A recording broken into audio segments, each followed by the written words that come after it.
words, this system over here has basically one search parameter. This has multiple. So if we run it one way and it doesn't come back to anything, we can run it a different way. If it doesn't come back to anything, we can run it a different way. There's all these different parameters. Basically, different people have come up with different ways of running fingerprints through the computer systems.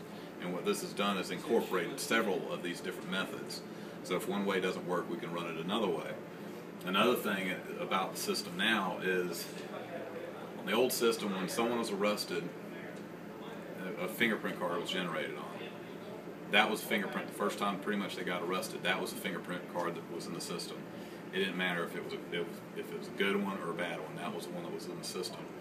The new system incorporates all of them. So if a person's been arrested 10 times, there's 10 fingerprint cards in the system. And not only that, the slap prints, because you have the rolled fingerprints, and then you have where the basically looks like where they slap down on them. It's also checking those too. So it's not only the 10 prints that it's checking, but it's the slap prints also.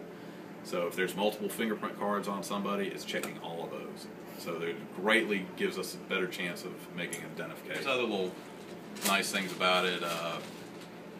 If we have somebody that was arrested in Jessup and we need their fingerprint card to do an actual comparison, we would actually have to call down to Jessup. First we'd have to find out he's been arrested in Jessup, call down there and get them to either send us, either mail it, email, or fax us a copy of that card. Or if for some reason we couldn't get a hold of them down there, we'd have to call the FBI and have them do the same thing.